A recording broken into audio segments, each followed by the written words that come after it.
أعوذ بالله من الشيطان الرجيم. بسم الله الرحمن الرحيم. محترم عزیزانو مسلمانانو ورونو، د دې بیان مخکې چې کوم بیان شوی و د هغې موضوع د صبر او شکر او د ذکر متعلق و.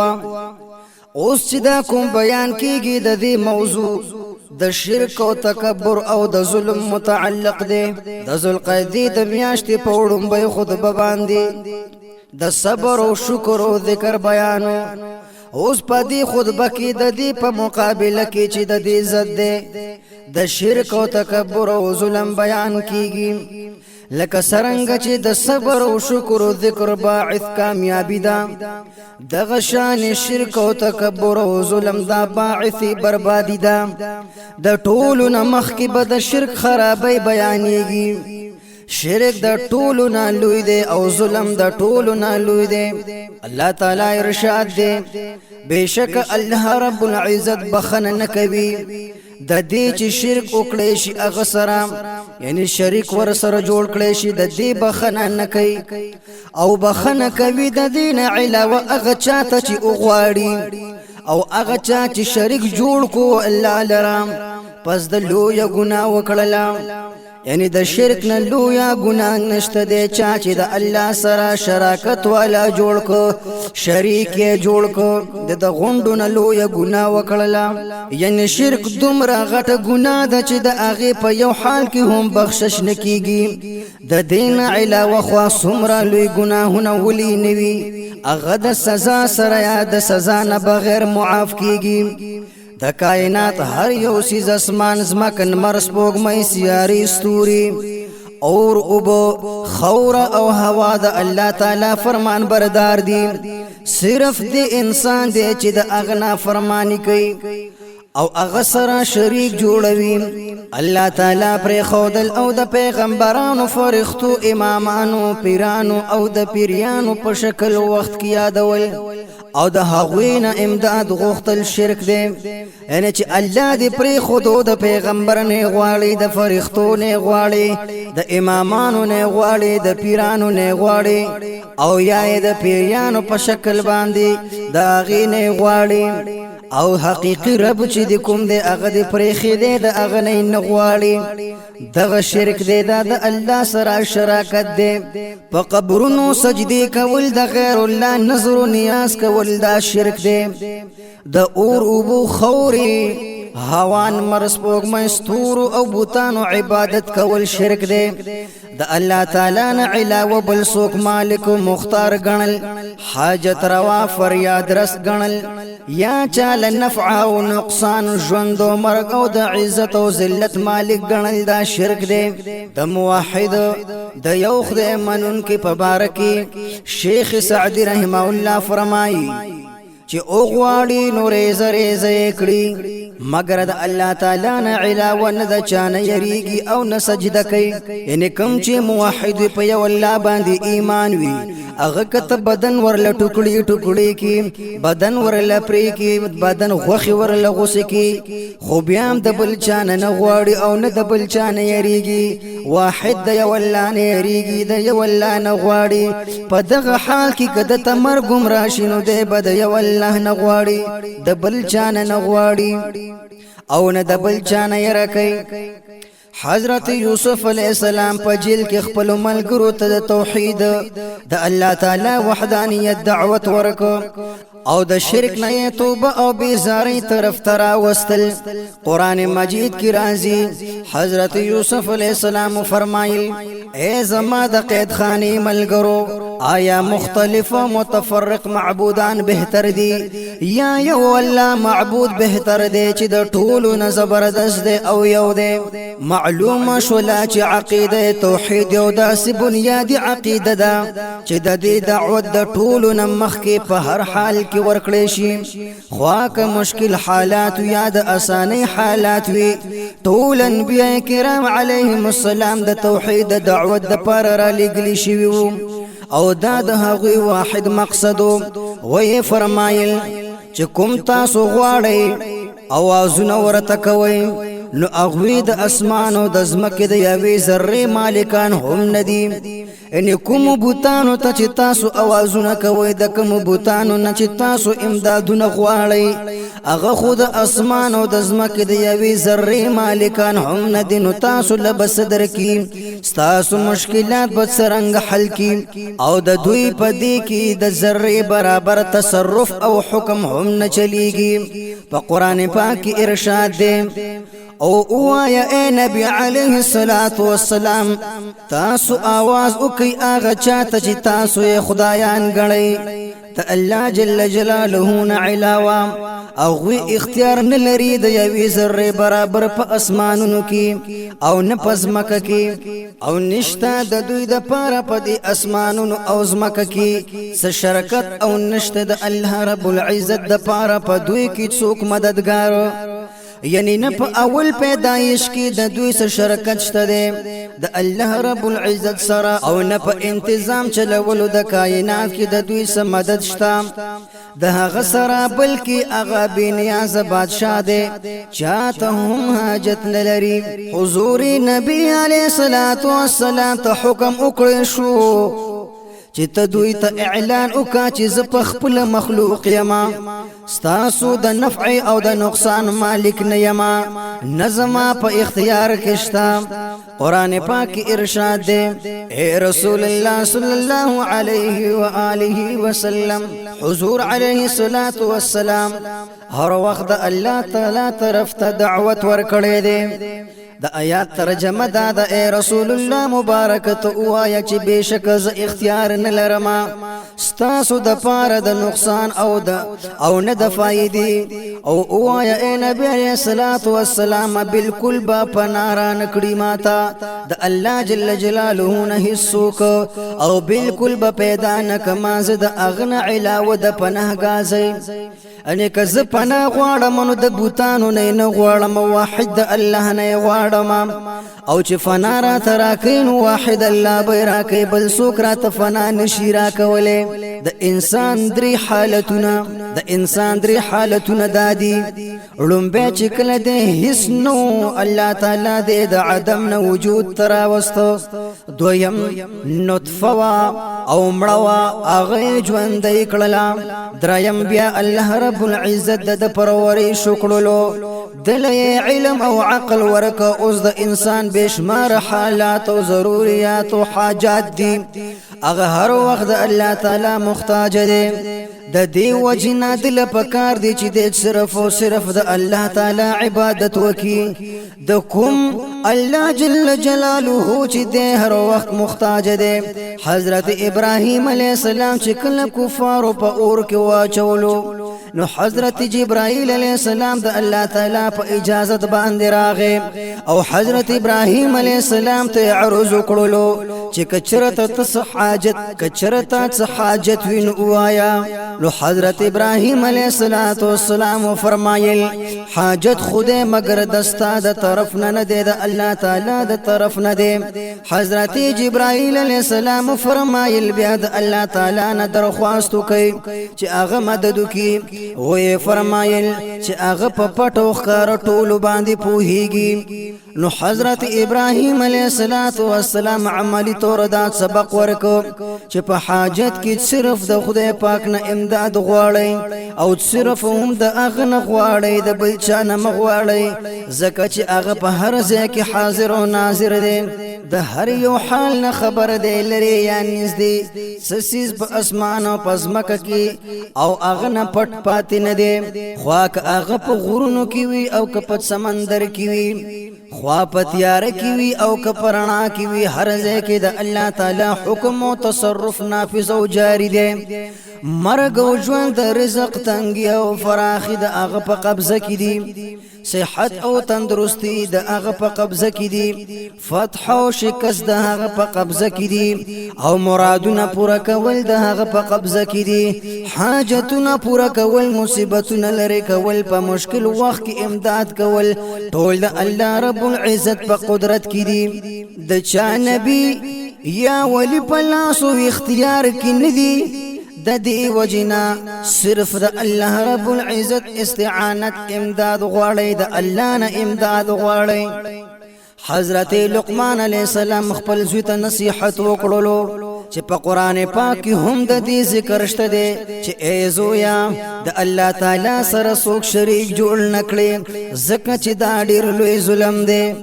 د دین د حاصل شو چې کوم مشرک هر څومره عبادت او طاعات هم وکي کنه خو هغه څومره د عوامو د فائدې کارونه هم وکي خود د بالکل بخنه نکیږي ځکه چې الله تعالی خالص عمل قبلې په عالم ارواح کې ټول خلقو د وحدانیت اقرار کړی دی وعدا الستو یعنی چې کله الله رب العزت روحونه پیدا کړل نو د ټول روحونو نه وعده واخیستلام چې الستو بربکم آیا زستاسو د ټولو پروردگار نه یما ټولو په یو وخت کې ویل قالو بلا بشکا ته زمونږ ربي لیکن په دنیا کې ډیر کم خلق په عقیده توحید باندې قائم دي او اکثر خلق د الله تعالی سره شریک جوړونکي دي لکه چې الله تعالی فرمایي وما يؤمن اکثرهم بالله الا وهم مشركون او په دوی کې زیات ایمان نه وروړي په الله رب العزت باندې مگر دوی شرک کوونکي دي ټول پیغمبران د توحید د تبلیغ د پاره را لېږلي شوي او په ټولو آسماني کتابونو کې د عقیده توحید درخواست ساتلو تعلیم دی حضور نبی علیه الصلاة والسلام حضرت ابن عباس رضی الله تعالی عنه په یو خاص انداز سره پوهه اے هلکا الله جل جلاله یاد ساتا اغبتا یاد ساتي او یاد وساته الله رب العزت نو اغبت حاصل کی او یاد وساته الله رب العزت نو اغبت حاصل کی او چې کله غواړي نو د الله رب العزت نه غواړه او چې کله مدد غواړي نو صرف د الله رب العزت نه امداد غواړه او یقین ساته کچرته دا ټول مخلوق تعالی فائدې درکولو د فار را جمع شي نو څومره چې الله رب العزت لیکلی وي د دین زیات فائدہ اغوی تعالی نشي درکولې او دغه شان نقصان هم الله تعالی قلم اوچت کو لیکل وکړل او کاغذ اوچ شو حضرت انس رضی الله تعالی عنه روایت کی چې حضور علیہ السلام فرمایل چې هر یو بندلا حضرت انس رضی الله تعالی عنه روایت کی چې حضور علیہ السلام فرمایل چې هر یو بندل پکار دی چې د خپل حاجت هر یو سیز د الله جل جلاله نو غواړي تر دې پورې چې مالګه دی هم دا غن غواړي او چې د بیزار تسمه وشلیږي نو هغه دی هم د الله تعالی نه غواړي الله تعالی چې کوم روزي مقرر کړی د هغه په هر حال کې ملاويږي یو سړی لا حضور علیه الصلاۃ والسلام قجری ورکړي او یې فرمایل کچرته ته د دې کجورو خواله نراتلی نو دا کجوري بستا خواله درتلی شیخان او بزرگان فرمایي چې کچرته بنده د روزین لري ولاړوي نو دا روزي هم به دا بنده خپل خواته راولي لکه څرنګه چې د مرګ نه تختیدون کې مرګ را نیسي او چې تر کومه پورې د مرګ فرښت مخ ته نوي راغلي نو هغه وخت پورې د روزي د بندنه منقطع کیږي دی وخت پورې د دنیا روزي ختميږي او د آخرت روزي شروع کیږي لہذا د روزي اخرنه حصہ د آخرت د روزي سره تړلې وي یو بزرگ نه چا د بدن د خوراک باره کې سوال کوی فرمایل میا پرېږي دا ته د جسم سپروا کوي چا چې دا مخ کې پیدا ک هغه د دې د جوړولو نه پس هم د دې کار ساز دی چې په دې سمرز راځي نو د جوړولو والا ته پیش کوا تا چرته کتلې نه دی چې په یو سیس کې څه خرابي وي نو هغه جوړولو والا ته واپس کیږي چې هغه درست کی چې څوک په عقیده توحید باندې قائم وي او د شریعت اتباع کوي د هغه کار ساز به الله تعالی وي په هر مشکل کې به د امداد کوي د سره به محبت کوي خپل مکاشفه به ورته نصیب کی د حفاظت بکې او هغه بعد د پاره کافی وي د خپل پناور کی د تبا د عین الیقین د ټولو نه اوچته مشاهده ور نصیب کی او چا چې د عقیده توحید نه مخ واړولو هغه مردود شو او د زندگی شو د شرک قسمونه یو شرک خدا دې چې د متعدد خدایانو اعتقاد وکړي شي لکه څرنګه چې فرقه ثنویه وایي چې یو خالق خیر دی او یو خالق شر دی فاعل خیر هغه غوړه دی او فاعل شر هغه ظلمت دی مجوسیان وایي کوم خدای چې د خیر دی دا یزیدان دی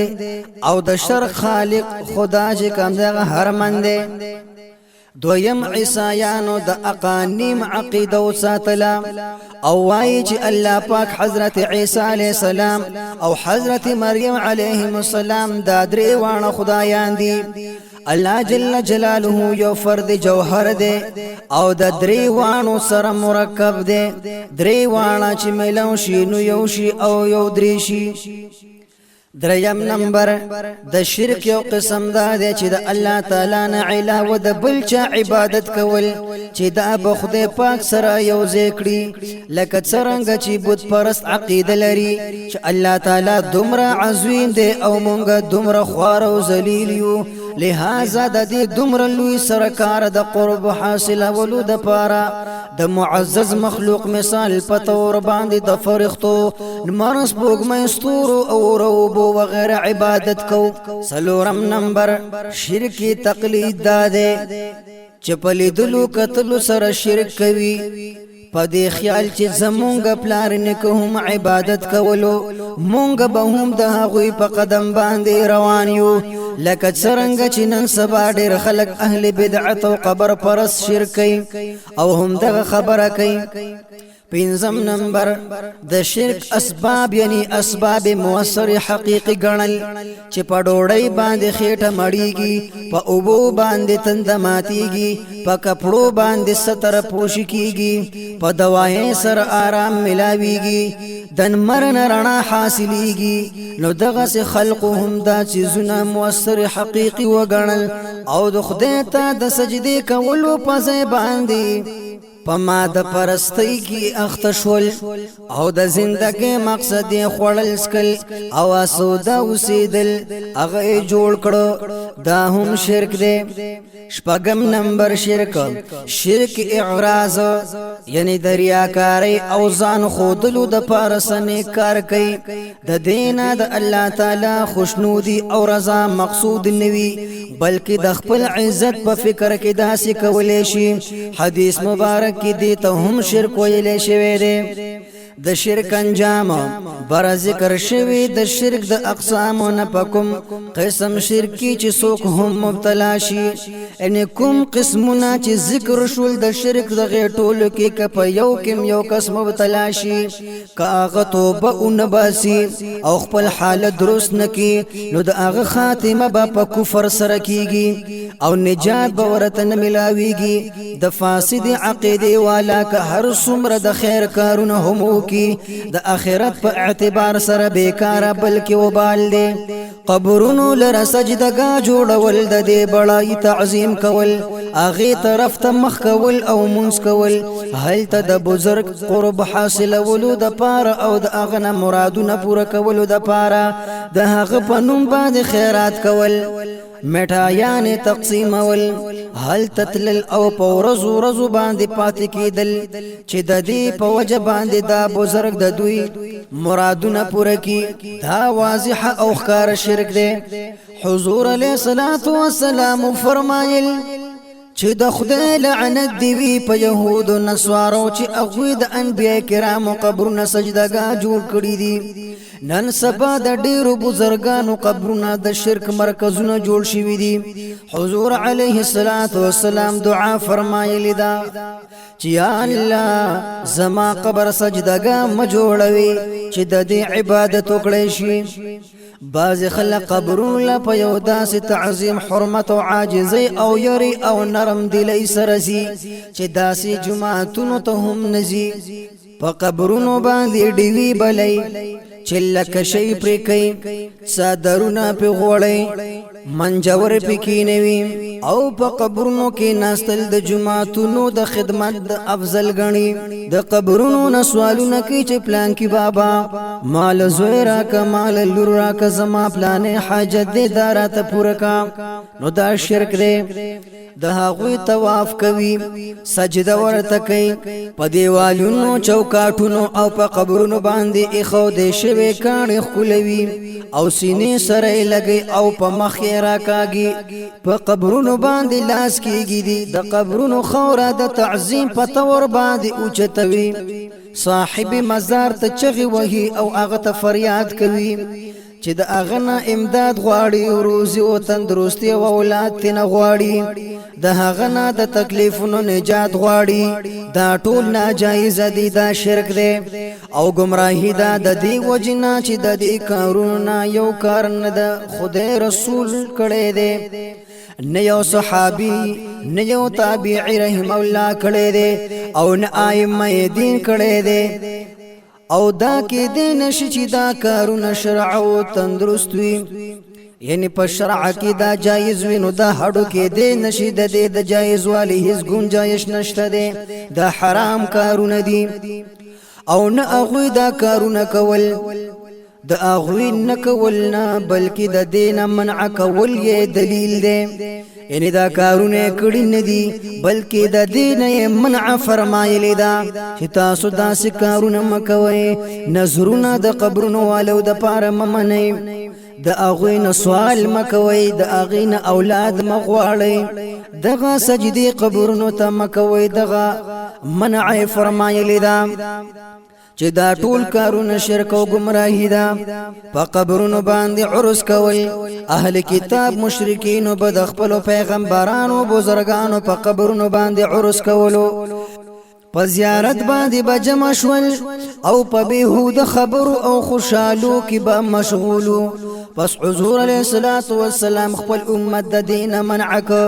د حضرت ابو هريره رضی الله تعالی عنه روایت ده حضور علیہ الصلوۃ والسلام و فرمایل چې زما په قبر باندې عرس مکوي بلکې په ما باندې درود لیږي تاسو که هر ځای کې نو تاسو درود ما تر رسی او دا خبره واضحه ده چې د سرور کائنات صلی الله علیه و آله وسلم قبر مبارک د زمکه د ټولو قبرونو نه افضل او بهتر دی چې په هغه باندې عرس کول ممانعت راغلي دي نو د نور خلق قبرونه خواک بدرجه اولا هم وی د منع لایق دي یعنی په دې باندې دغه عرسونه ندي کول پکار د اسلام معنا د اسلام مطلب سراسر عقیده توحید دی یعنی د الله تعالی د وحدانیت اقرار کول او د زړه د اخلاص سره د اطاعت کوونکې او فرمان بردار جوړې دل دي او د الله رب العزت د طرف نه کوم احکام راغلي دي په هغه باندې ایمان راوړل دي پس قران پاک اسلام د شرک په مقابله کې پیش کو الله تعالی فرمایي حضور علیہ الصلوۃ والسلام ته حکم دی چې تاسو وایي چې آیا زه د هغه خدای نه سوا څوک خپل معبود جوړ کما چې د اسمان او زمکه پیدا کوونکې دی او هم هغه په خلق باندې خوروي او تاسو ورته فرمایي چې ما ته خدا حکم ملو شوی دی چې زه د ټول نه مخکې فرمان برداري قبول کما او دا چې تاسو هرگز د مشرکانو نه نشئ د الله تعالی صفات فرض توحید دا دی چې انسان د زړه نه د عقیده وساتي چې الله یو دی اول دی د هغه ثاني نشته هغه موجود دی په دې کې څه شبه نشته دی شک پکې نشته دی غایب او غیر موجود نه دی عالم دی جاهل نه دی قادر دی عاجز نه دی هغه ژوند دی مرګ ورل نشته دی قیوم دی غافل نه دی بردبار دی جلبازي والا نه دی جلبازي نه کوي اورېدلو لیدلو والا دی بادشاہ دی د هغه بادشاہي له زوال نشته دی د وخت نه بغیر قدیم دی د حد نه بغیر آخر دی د هغه څه حد نشته دی هغه باقی دی فنا ورل نشته دی قائم اوسیدل او د هغه دایمي صفت دی حادث نه دی ابدال آباد او دایمی دی د هغه د دوام څه انتها نشته دی د هغه د صفت تکوین اول نشته دی د هغه د قدیم کې دو شروع نشته دی د هغه د ابدیت انجام نشته دی هغه په خپل اولیت کې آخر دی او په خپل اخریت کې اول دی د هغه اسماء او انوار او صفات نه مخلوق دی نه د نه جدا دي هغه هر یو سیز نمخ کې دی او د هر یو سیز نو ورستو دی د هر سیز د پاسه دی د هر سیز سره دی هغه په غرض باندې قرار نیولې دی او بغیر د سکیف او تشبیه نه قرار نیولې دی هغه په هر یو سیز باندې پويږي په هر یو سیز باندې قدرت لري د هر یو سیز احاطه کړي دا کوم چې د هغه مخ ته دی الله تعالی د اسماء او صفات وعظمت و کلام و مشیت مالک دے د هغه تمام انوارات غیر مخلوق او غیر حادث دي هغه به د خپل ټولو صفات او اسماء او کلام او انوارات سره همیشه قائم او موجود وي په هغه بچره هم فنا ناراضي هغه صاحب ملک او صاحب د عزت او جبروت دی د مخلوق امر سلطنت او غلبي هغه مالک دی خپل مخلوق او سلطنت د خپل امر نه چې څرنګ غواړي حکم ورکي د هغه د حکم نه بعد بل څوک حکم نشي ورکولې د هغه د مشیت مرزه اراده نه پس د بند مشیت څخه حقیقت نه لري کچرتا د یو سیز په باره کې هغه څه غواړي هما هغه بکیږي او صرف هغه بکیږي چې الله تعالی غواړي بنده د هغه رحمت په وجه باندې د ګناه نه بچ کیږي او د هغه د محبت باعث بنده ته د اطاعت او عبادت توفیق ملاويږي ټول کارونو د پاره هغه کافی دی د هغه څوک شریک نشته دی په ټول کارونو کې د هغه څوک مددگار نشته دی د ټولو عقلونو نه بالا تر د فهم د نشور نه بلند او اوچت دی هغه داسې دی لکه چې هغه په خپل توصیف او تعریف بیان فرمایلو او د مخلوق د بیان شوی صفت نه بالا تر دی د توحید او قدرت دلیلونه قرآن مجید کی د دلائل توحید بیان دے مثال پتور وی فرمایل آیا تاسو د اوبچی د خزی پر رحم کی اوچوي آیا تاسو د دین بچی پیدا کوي یا د اغوی او تاسو پیدا کولو والا مونږ یو یعنی دا کمی اوبچی د مور پر رحم کی وی نو دا تاسو اوچوي دا غوخه ټوکړه ته نه تاسو جوړوي دا ماشوم ته نه تاسو جوړوي لا سوخ پیسترګي دا و جسم هر یو اندام ور لتاسو برابر وي او کنه دا ور لمونګ برابرو او مونږ نه خصو کړاند کې دې نشي چې پاتېخ د باندې مونږ عاجز کی او مرګ هم مونږ د دې د پاره مقرر کړي دي چې زستا سن دستا سو پشان خلق پیدا کما ان تاسو مړکو او نور پیدا کو او مونږ به تاسو دوباره هم په دې صورت باندې پیدا کو چې په هغه اوس تاسو نه پويږئ او ضرور تاسو به مخ کې پیدا کول پويږئ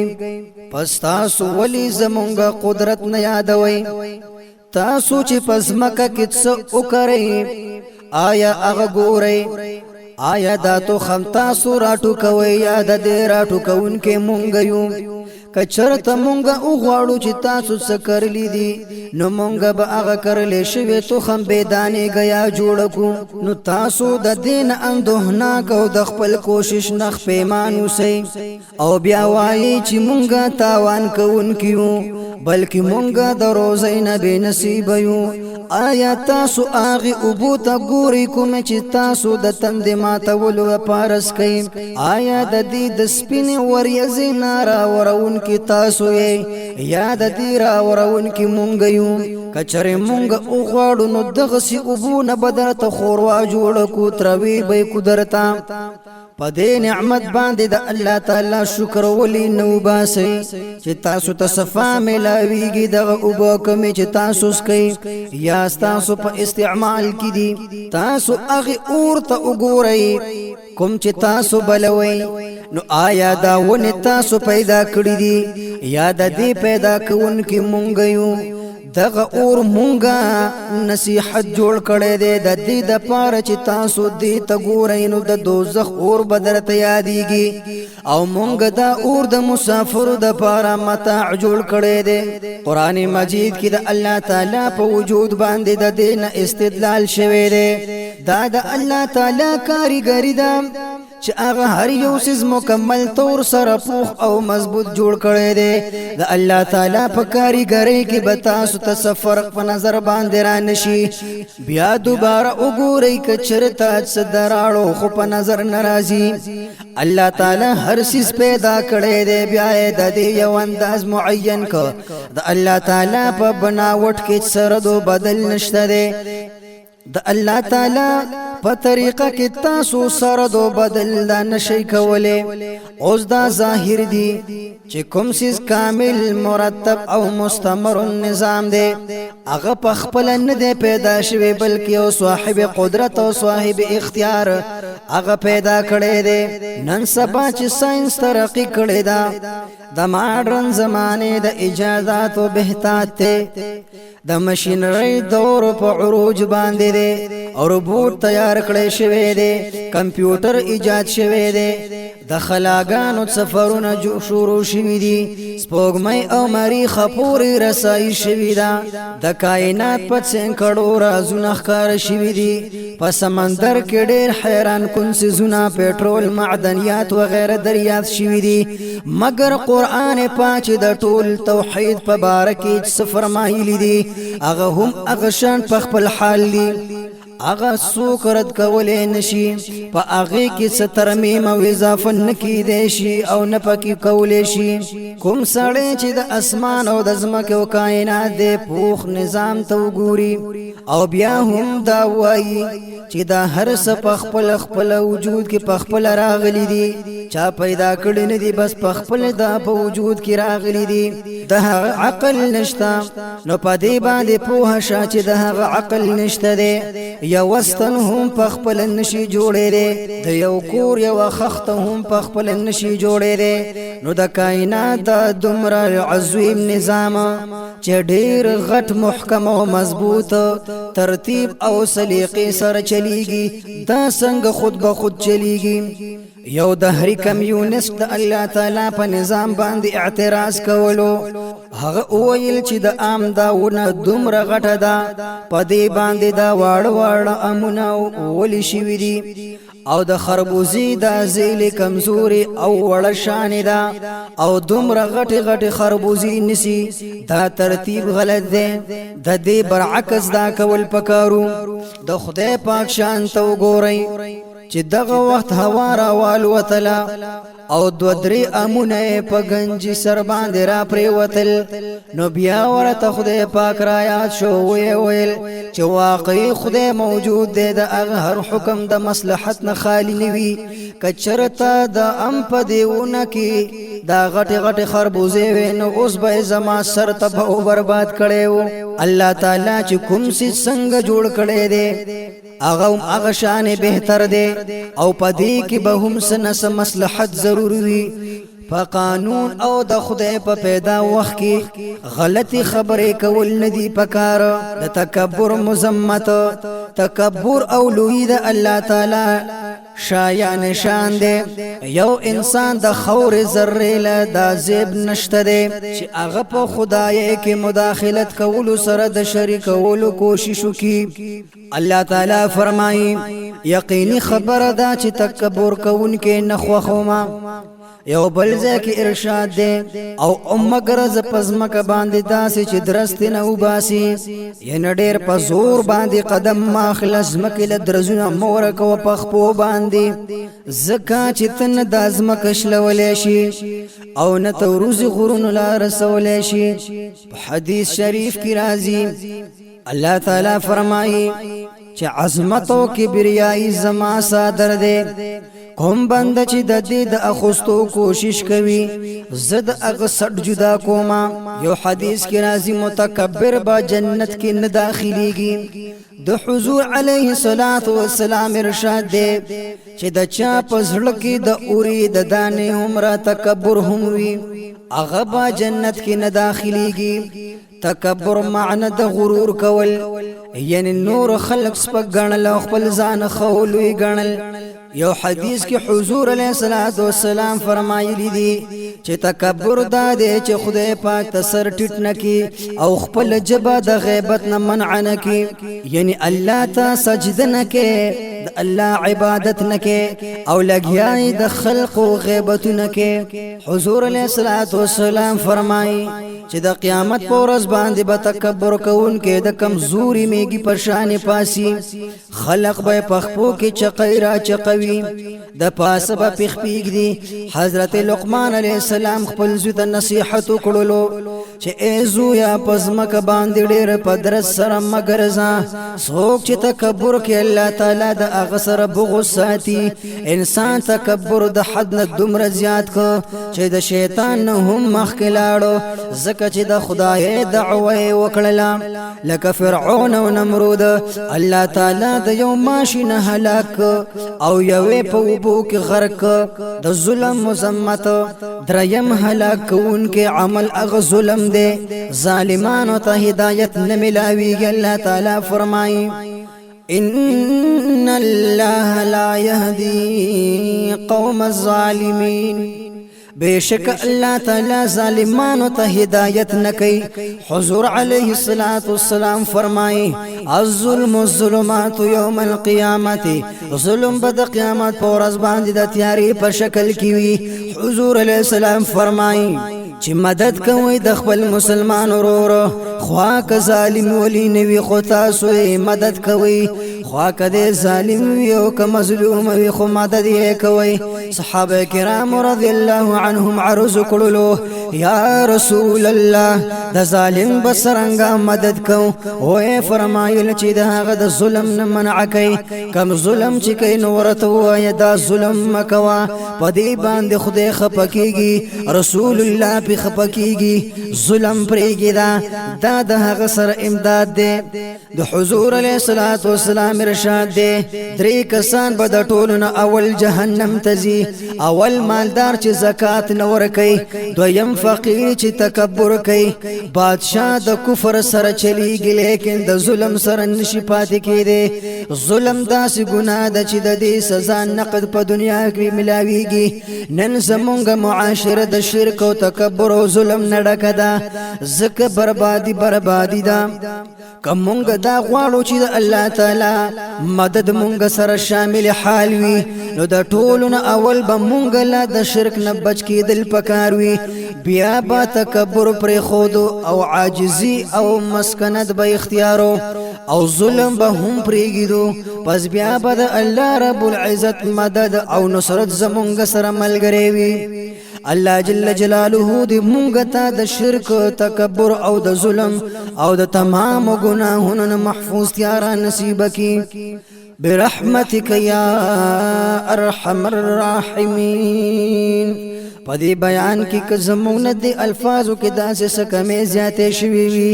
الله دې راته د هغې بخښنه وکړي معافي دې راته وکړي او په دې خبرو دې مونږ ته الله پاک د عمل کولو توفیق راکړي او الله دې د خپل رضا دپاره قبول او منظور فرمایي